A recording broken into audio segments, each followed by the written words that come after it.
sensación de que es el momento, es la sensación que preside todas nuestras discusiones que desembocan en el Congreso Fundacional y Constituyente de Vistalegre, que está presidido básicamente por dos grandes ideas. La idea de que no es verdad que haya que acumular fuerza, digamos, en lo social o en las movilizaciones para después traducirla en lo político, sino que en el combate electoral y político se pueden dar las condiciones para generar una mayoría nueva, que este es el ciclo que hay que librar y que hay un ciclo corto, muy acelerado, en el que tenemos que ser capaces de estar en disposición de construir una mayoría electoral alternativa. En el otoño de 2014 decimos la prioridad estratégica es la batalla electoral. Uno no cambia su país solo ganando las elecciones, pero en nuestro caso, solo si gana las elecciones se puede plantear estar en condiciones de transformar su país. De mayo de 2014, el país se pone patas arriba y empieza a discutir fundamentalmente sobre nosotros, que somos el fenómeno, digamos, de anomalía del país. Y que conseguimos, se ha dicho esta mañana, marcar los tiempos de la discusión política, marcar en qué términos se da la discusión política, pero que además nos convertimos en el factor definitivo de la vida política. Gira en torno a una sola cuestión: si lo va a lograr Podemos o si no lo va a lograr Podemos. Y nosotros decidimos que asumimos el órdago y que vamos a construir un modelo organizativo y político que se fija como objetivo las elecciones generales. Asumimos también que para hacer eso, y esto es una cosa muy honesta, que siempre lo dijimos de forma muy frontal, para hacer eso no podemos solo hacer caso a las minorías organizadas. Que las minorías organizadas, que el conjunto de la gente más valiente, más concienciada, más movilizada, nos quiere conducir a un lugar político que es incompatible con construir una mayoría nueva.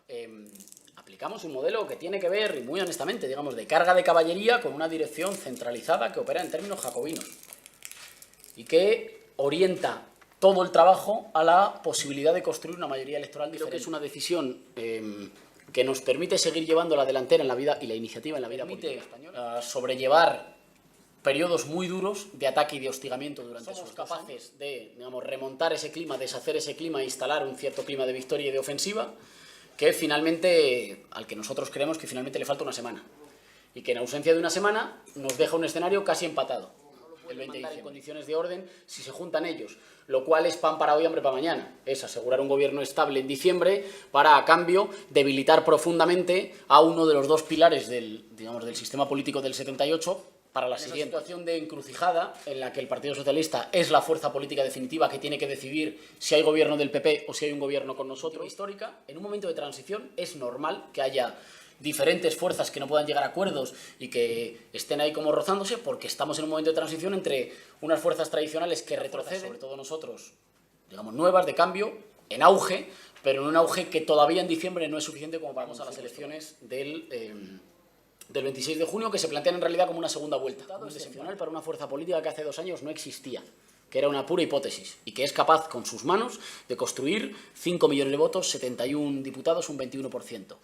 Pero no es el resultado. En nuestro caso nosotros no logramos activar a una parte, a ese famoso millón mágico, que confía en nosotros en diciembre y que en algún punto del camino de diciembre hasta el 26 de junio, poco más de 2 años, extraordinariamente acelerados, marcados por una carrera electoral para la cual nosotros decidimos convertirnos antes, en una metáfora, en una lancha que corre muy rápido que en un barco más lento pero más sólido, y decimos que hay diferentes. Hay que, digamos, reorganizar el instrumento y hay que modificar el instrumento en un sentido de un combate político, cultural y social que se mantiene, pero que se va a dar en otras coordenadas y con 2 cuestiones. En primer lugar, tiene que ver con los límites o los matices que la hipótesis nacional popular tiene aplicada en España, que son varios, pero de los que destacaría 2. En primer lugar, que es una hipótesis plurinacional. La diversidad no es un hecho folclórico o cultural, es el reconocimiento de las partes a decidir cómo conviven.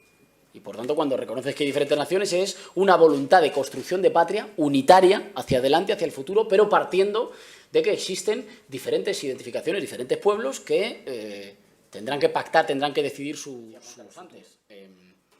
Digamos, la batalla de la plurinacionalidad y de ser capaces de ser al mismo tiempo, no sé, segunda fuerza en Madrid o segunda fuerza en Canarias, al mismo tiempo que primera fuerza en Cataluña o primera fuerza en Euskadi, tiene que ver con haber dado una batalla de la que los sectores progresistas tradicionales en España se habían retirado, según el entendimiento por el cual las tensiones territoriales solo podían favorecer o al Partido Popular en España o a las formaciones nacionalistas en las naciones sin Estado. Y nosotros ahí demostramos que se puede dar una batalla electoral en marcos ganadores y al mismo tiempo empezar a generar una idea diferente. El segundo límite, la segunda dificultad de la traducción de la hipótesis es la cuestión de lo ciudadano. Digamos que si era plurinacional en vez de nacional popular, también es popular y ciudadano. Vivimos en un país en el que incluso en el momento en el que hay crisis de régimen, la crisis de régimen no es una crisis de Estado. Incluso quienes están más golpeados por la crisis tienen buenas razones para obedecer, tienen buenas razones para comprometerse con el orden y producen certezas.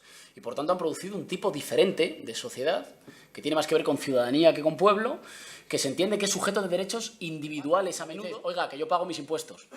Es decir, oiga, que yo como individuo, aislado, uno, consumidor, votante, ciudadano, así para, digo, no me parece apasionante el escenario, pero yo como individuo aislado soy sujeto de derechos y me tienen que satisfacerme parte, digamos, de la dimensión cultural con la que nosotros tenemos que entendernos. ¿Esto qué produce? Esto produce mayor solidez de las instituciones, esto produce mucha más importancia del rol cultural de los sectores medios empobrecidos, que quieren a la vez regeneración, pero sí, y luego la cuestión, digamos, del parlamentarismo, que lo hemos hablado tantas veces. Digamos, la entrada en el Parlamento y la dificultad ahí de seguir manteniendo una construcción identitaria, una identidad popular que se articule en torno al arriba abajo y que postule un pueblo nuevo por oposición a las élites viejas. O tenemos que privilegiar el segundo carril, eso que llamamos carril largo, ese que hemos desatendido un poco más por el carril electoral, para para la transformación popular y para la construcción de una mayoría alternativa en España, ¿no? ¿De qué hablamos cuando hablamos de este carril largo? Lo hemos llamado de muchas formas, no significan lo mismo, pero estamos hablando de cosas cercanas. Cuando hablamos de construir pueblo, cuando hablamos de generar un bloque histórico,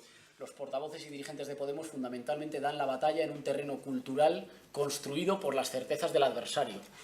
Y si tienes que defender algo que es demasiado difícil en el terreno del adversario, digamos, lo postergas. Ahí hay un trabajo cultural que hacer para ir transformando también el terreno que no es tan inmediato como el combate, digamos, mediático permanente que genera actualidad cada 6 horas, pero que sedimenta más lentamente, pero también está destinado a construir un sentido común diferente. En segundo lugar, la cuestión estética. Y la cuestión estética me parece fundamental. Un pueblo no se construye en torno a un programa electoral ni en torno a un programa de gobierno. Un pueblo es básicamente una comunidad que tiene solidaridades compartidas y que se emociona, ríe y llora. Generación de mitos, de fechas compartidas, de canciones nuevas, no que refieran a derrotas viejas, de canciones nuevas que nos emocionen juntos y que funden la voluntad popular hoy aquí, de símbolos, de banderas, de poemas, de narraciones, que nos cuenten nuestra historia y que sean capaces de, digamos, emocionarnos en común y referenciar la producción de cuadros. La necesidad de multiplicar los relevos en Podemos, para que nadie nunca sea imprescindible y para que donde hay un compañero preparado mañana haya debajo, que tiene que ver con la capacidad de dar tareas, de dar horizontes, de ilusionar, de cuando hay incertidumbre proponer rumbo, de duda, o cuando es difícil leer la cosa, proponen horizonte y dicen es para allá. Bueno, pues la tarea ahora, en este ciclo más largo, la tarea de todos los militantes del cambio político es que donde antes había uno de esos, mañana haya 3, para que cuando ese uno que estaba y que era el fundamental para su círculo se haya cansado, diga, mirad, lo dejo, pero vienen 3. Es la voluntad de dejar el testigo para que los que vengan lo hagan mejor. La cuestión del tejido social y comunitario, la multiplicación de los bares comunitarios, las moradas, de los espacios de encuentro, de las bibliotecas, de los seminarios, de los grupos de ayuda, de las cooperativas de consumo, de producción, de los medios, todo ese tejido social que puede acompañar, empujar, primero abrir horizonte para que haya un gobierno popular al servicio de la gente en nuestro país, pero después empujarle cuando flaquee, problematizar las cosas, digamos, llevar la cosa un poco más allá. Exigir eso que decíamos antes del mientras tanto, prometer una refundación nacional y una patria nueva al servicio de su gente, al mismo tiempo que garantizar en cada paso del día a día la confianza de esa parte de nuestra sociedad que está menos esperando a la épica, digamos, que al funcionamiento del día, que le demostremos que nosotros somos capaces de sustituir a los que están para hacerlo de forma diferente pese a las dificultades. La capacidad de hacerlo de forma práctica, que también es heredar una parte de los cuadros y de la gente capacitada del orden viejo, del orden anterior. Todas esas tareas épicas que no se aprenden en la resistencia. Uno en las labores de resistencia o de contestación aprende, no sé, vamos a convocar una manifestación, a organizar cosas, a mezclar cola con agua, a atarse la zapatilla, cambiar el plan urbanístico de una ciudad. Vamos a necesitar a los mejores urbanistas y a los mejores arquitectos. Y esos a lo mejor no llevan toda la vida fraguándose las peleas en la calle. A lo mejor algunos de ellos llevan toda la vida estudiando.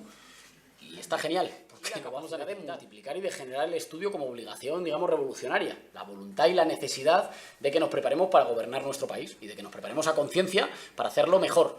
Cuando la gente ya no nos pida o el asalto electoral es un momento hermosísimo. Eso pasará. Y cuando pase, y se baje el volumen de las canciones y se baje el volumen de las películas y tal, ahí, digamos, la capacidad de mantenerse y de multiplicar tendrá que ver con solucionar con esto la cuestión de lo que decíamos de la transversalidad. La transversalidad sigue teniendo que estar explicada. O sea, hay que explicarla. Tiene que ver con la capacidad de atravesar el reparto de posiciones de ayer para oponerle otro, pero no para no oponerle ninguno, poniendo otra frontera más drástica, más radical y más transformadora, arriba abajo. Digamos, pueblo, oligarquía, gente casta, es la misma, con diferentes metáforas, ¿eh? Y por tanto seguir siendo capaces de construir en torno a esa frontera, eso que decimos muchas veces en los actos. La gente a la que han maltratado las políticas de los recortes del Partido Popular es nuestro pueblo, hayan votado lo que hayan votado. Y por tanto es con ellos, con las cosas, pero siempre teniendo en cuenta que transformar políticamente es afirmar una frontera diferente, es decir, una línea diferente que separa en nosotros ellos. El corazón de una nueva imaginación de lo que nuestro país puede llegar a ser.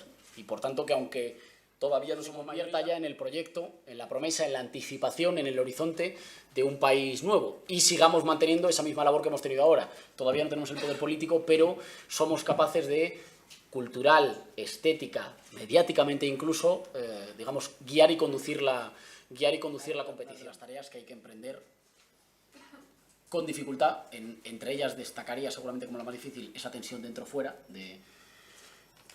dentro de las instituciones contra el orden constituido, leal a las instituciones porque trabajamos para transformarlas y para hacerlas mejores para nuestra gente, pero al mismo tiempo representamos una enmienda a la totalidad, y cómo se conjuga eso, para seguir siendo una fuerza, digamos, capaz de acelerar y conducir hacia adelante el proceso de transformación de nuestro país.